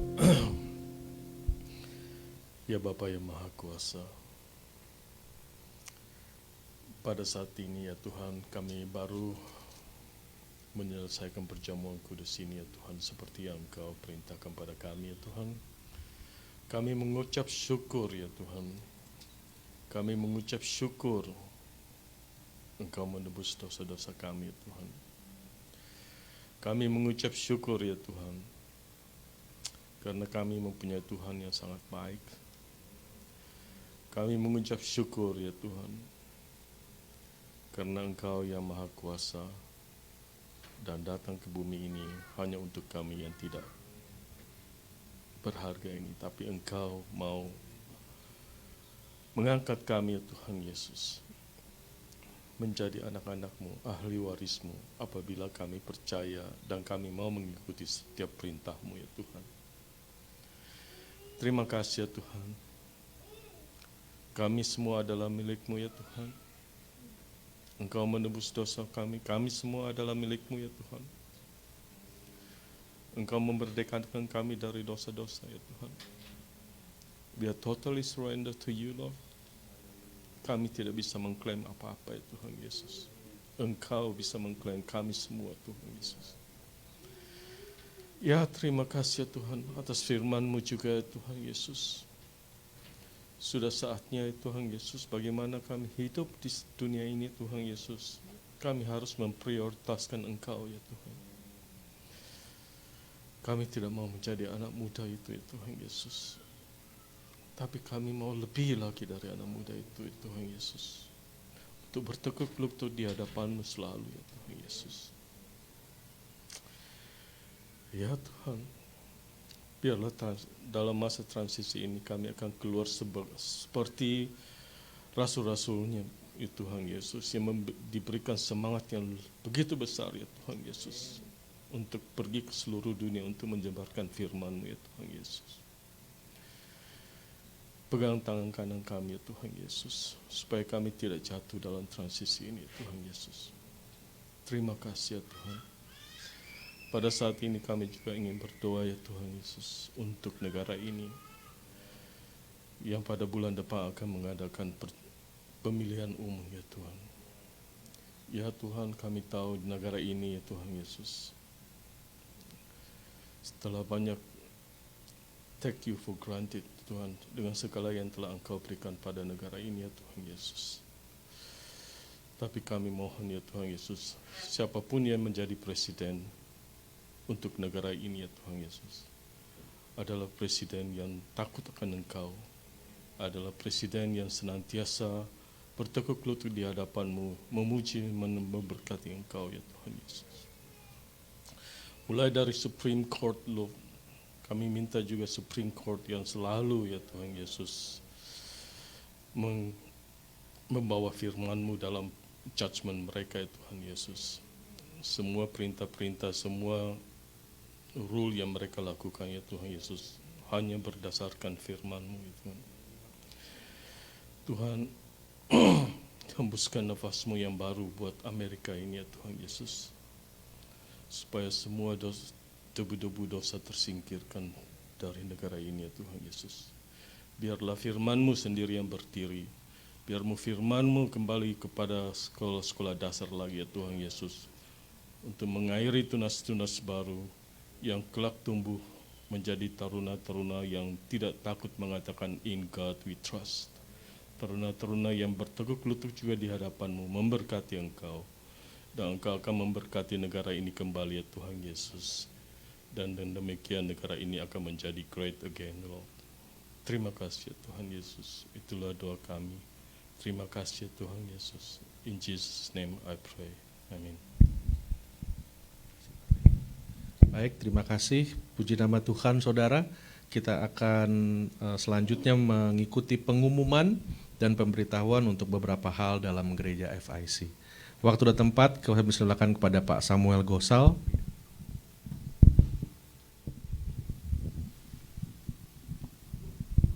Selamat sore saudara-saudara semua. Kita kembali diberkati oleh firman Tuhan yang luar biasa dari seri Changing of Season, dan pada hari ini kita mendengarkan firman tentang transisi. Kalau kita lihat di salah satu firman Tuhan pada hari ini, di mana seorang peminta-minta sebenarnya hanya meminta beberapa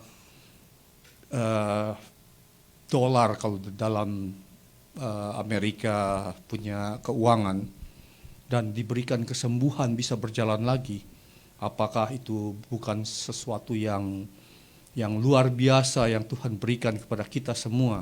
Kita meminta sesuatu yang kecil, tetapi Tuhan memberikan kita yang sangat besar, yang di luar kemampuan di dalam pikiran kita.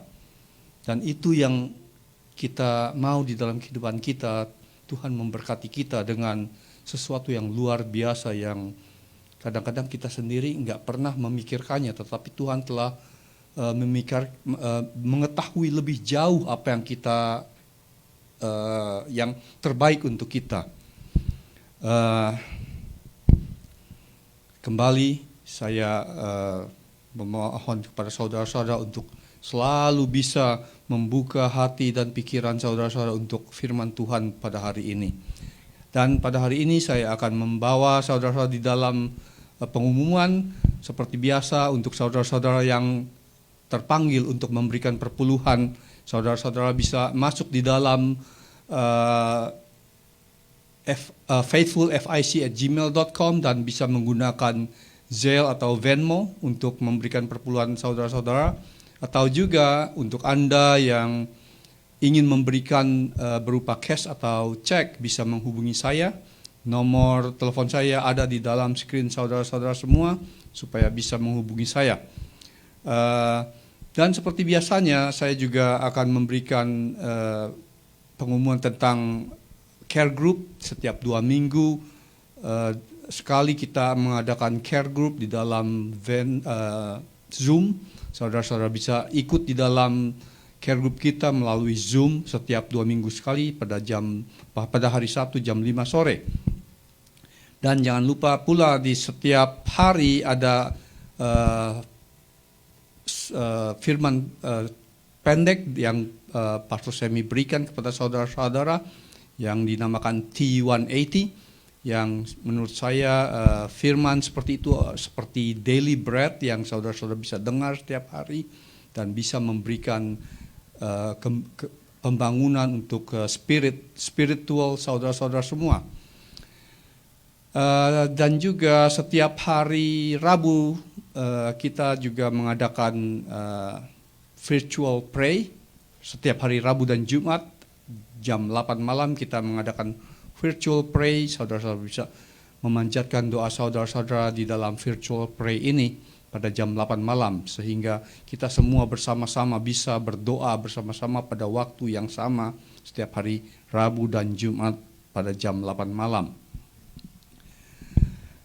Seperti biasa saudara-saudara, saya berdoa untuk saudara-saudara semua supaya semua saudara-saudara yang mendengarkan firman Tuhan pada hari ini selalu diberkati, dan berbahagialah saudara-saudara, diberkatilah saudara-saudara yang mendengarkan firman Tuhan pada hari ini dan tekun di dalam melaksanakannya. Saya juga mengucapkan selamat datang untuk Pak Redi yang pada hari ini datang di dalam gereja ini. Saya tahu Pak Redi tinggal di Temekula, sangat jauh. Selamat datang dan terima kasih atas kedatangan Pak Redi. Saya kembalikan kepada Pendeta Semi Elmos.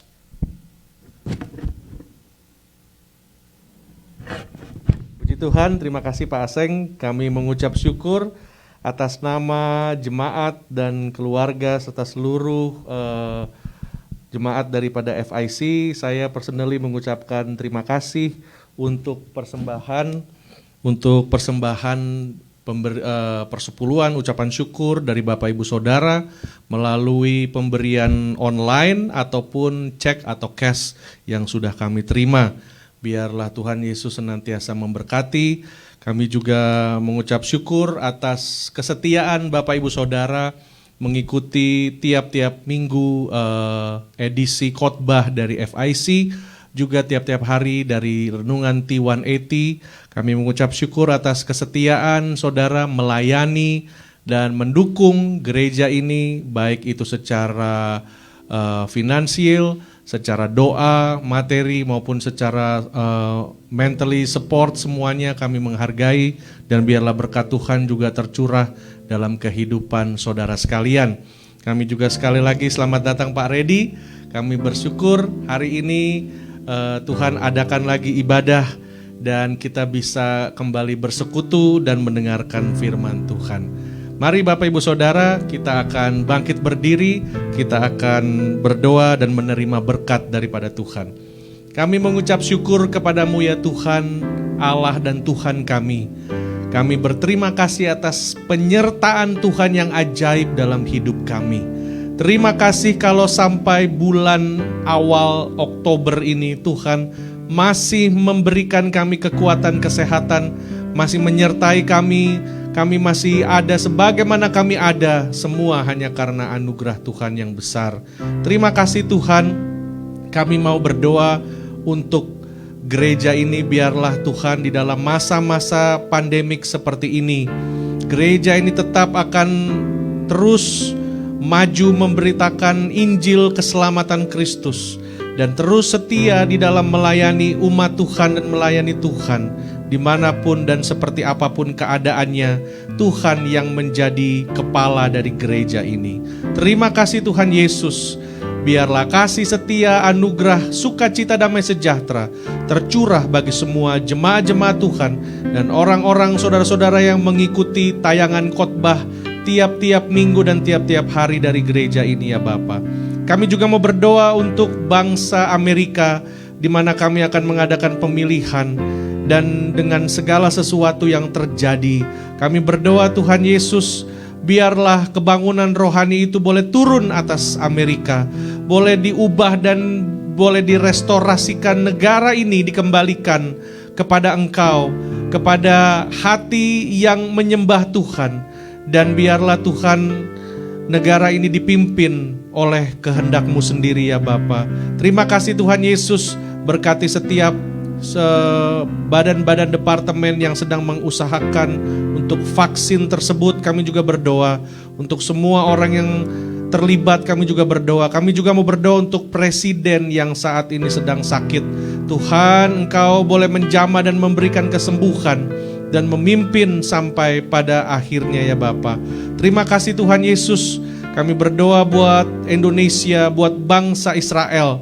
Dan Tuhan, biarlah semua ini Tuhan, rencana-Mu dan kehendak-Mu saja yang boleh terjadi. Terima kasih Bapa, terima kasih Tuhan. Dan pada akhirnya kami mengangkat tangan kami menerima berkat daripada Tuhan. Tuhan menyinari Engkau dengan kasih-Nya. Pulanglah dari tempat ini kekasih-kekasih Kristus. Bawalah sukacita dan anugerah-Nya yang ajaib. Apabila engkau mendengar firman Tuhan, taat dan setia engkau melakukannya, maka apapun yang tanganmu kerjakan dibuat Tuhan menjadi berhasil.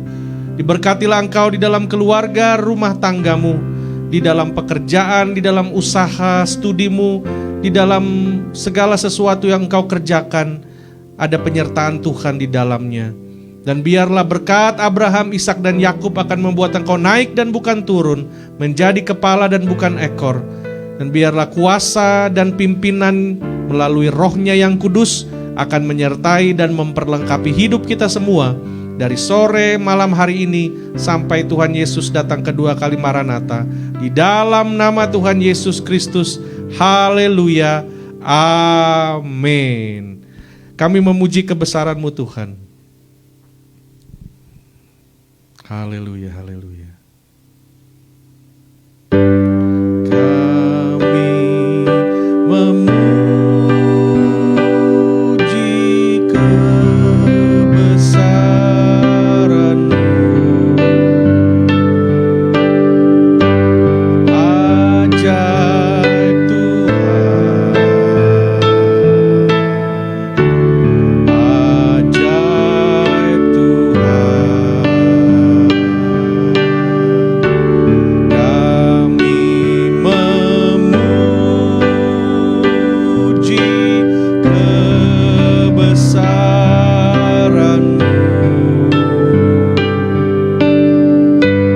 Ajaib Tuhan, ajaib Tuhan, ajaib Tuhan,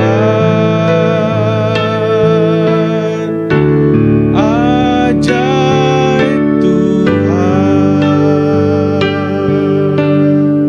Haleluya. Selamat hari Minggu. Tuhan Yesus memberkati. Haleluya.